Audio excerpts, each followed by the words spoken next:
নমস্কার, আমি নন্দীবালা মিত্তি।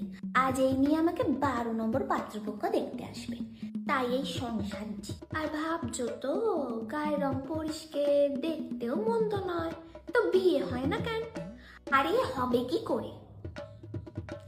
আমি তো সবাইকে ভাগিয়ে দিই গো। কিন্তু কিভাবে, তাই তো? চলো দেখি।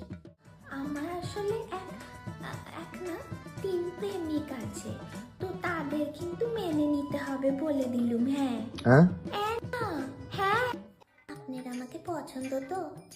মা বাবা কিছু কথা না বললেও আমি কিন্তু আপনাকে সব সত্যি কথা বলবো। ছোটবেলায় কুকুর কামড়েছিল, তারপর জলের আতঙ্কটা চলে গেলেও কামড়ানোর স্বভাবটা এখনো যায়নি। তবে সব সময় না কো, মাঝে মাঝে যাই। তা হলো তোমাদের, বুঝলে তো?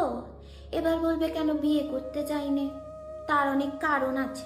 1965 সালে এই সারা চত্বরে মাধ্যমিক পরীক্ষা আমি প্রথম হয়েছিলাম। হ্যাঁ, কিন্তু বিয়ে হলে তো আর পড়ালেখা করতে পারবো না। তাছাড়াও থাক, আর তোমাদের জানার দরকার নেই, যাও দেখিনি এবার।